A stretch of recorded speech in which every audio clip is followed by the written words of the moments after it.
Highland Golf Repair. Club making, repairs, reviews and more. Follow us on YouTube by clicking the subscribe button.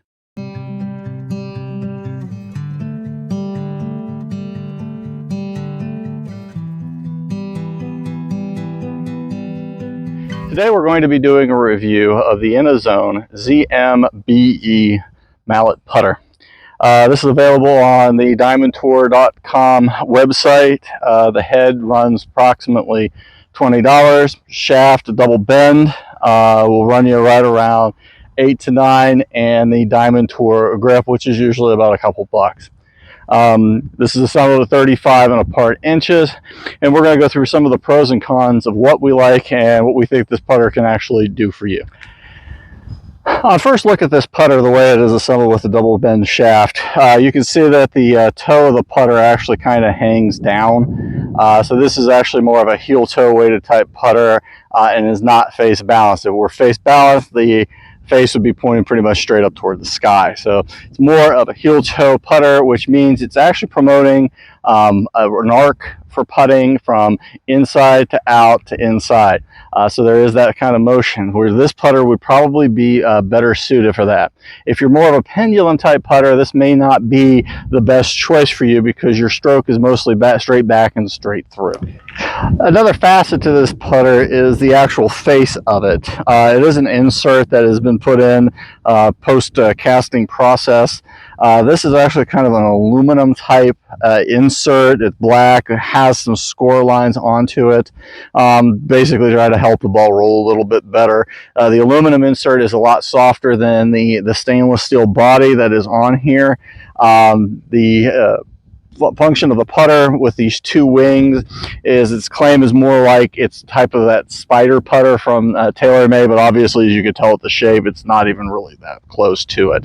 It does have black and white offset graphics to it, where the outside of the putters are in the white here that I'm showing you, and the center is in the black with 3 lines to help with alignment.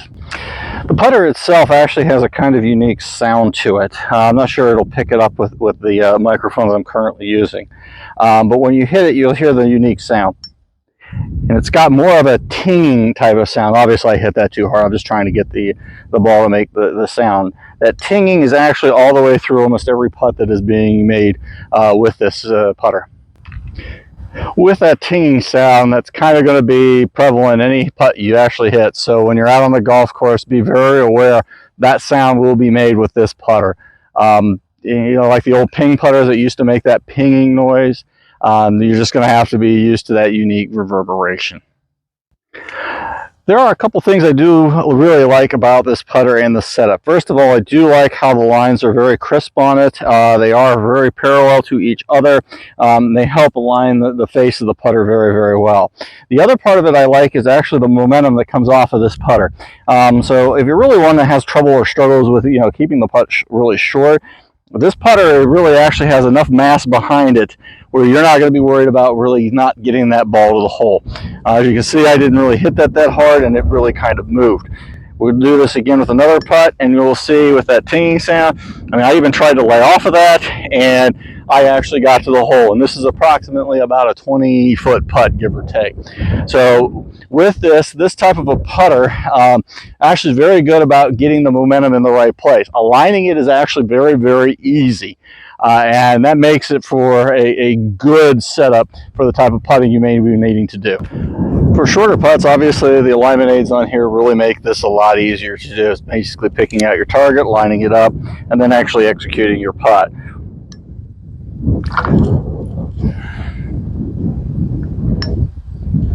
As you can see, the ball rolls really well coming off the face. I'm not getting really much in the way of any skidding. I'm not getting any real jumping on it, and the ball rolls very, very smooth.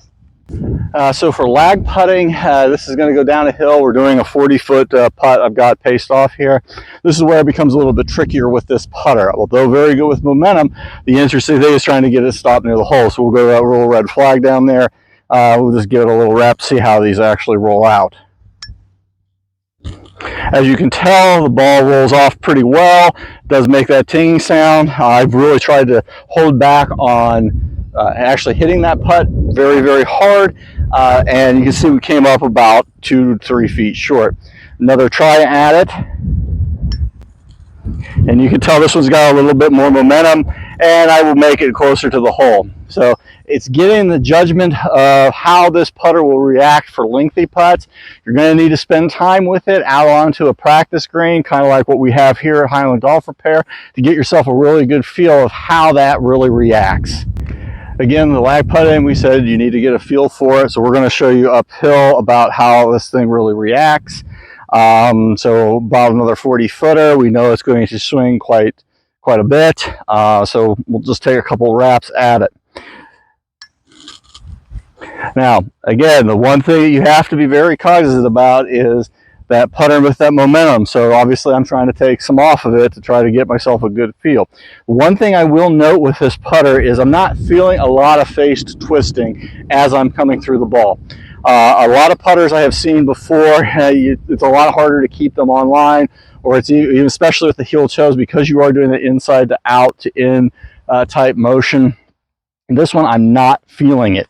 And I've been practicing with this one for a little bit, as one that I've had assembled here. So, obviously getting the ball to the hole is obviously a big issue for people. As you can see, I'm quite a bit short. One of them's about 2.5 feet. The other one's about maybe 1.5 feet. But overall, I'm not seeing the twisting or the deflections off of my line that I'm picking. So for that reason, this is actually starting to look like a putter that actually has some promise. Our overall impressions with this putter are the following. For alignment and for momentum purposes, this putter is actually very good for its intended purpose. Again, we only use the standard Diamondtour grip that they had available on their site. You can put the myriad of other grips that are available out there, the Super Strokes, the Golf Prides, the Lambkins, the Winds, etc. It comes down to personal preference. There's a lot of other ones out there. As this is assembled, it actually is fairly solid. I'm not seeing a lot of deflections out of it. I'm able to keep the putts on line. I'm able to keep the roll with this putter very, very consistent, and overall pretty happy with it. The one downside that I will say to this putter is going to be the sound that it makes. I just, for personal preferences, I don't like that pinging sound. I'd more rather hear the clacking sound or the deadening sound on it. You may be able to have this deadened by removing the face insert, but be aware that it could actually warp it and destroy it and backfilling it with like a foam or something. But overall, I will say that this is actually a fairly good putter, and for the price, you really can't beat it. So if you're looking for another putter and you're looking for something that helps you get the ball to the hole and is looking for something that you can actually use to improve and work out on a putting green with it, you really can't go wrong with this putter. I'm actually pleasantly surprised at the craftsmanship and the actual make and feel of this putter. So if you need it, you can get these assembled directly from Diamondtour.com. They're more than willing to do that, to get your specs, or you can go find a custom fitter like people like myself here at Highland Golf Repair, and we'd be willing to fit you into something like this. Again, this is Ron with Highland Golf Repair, and we hope to see you back next time.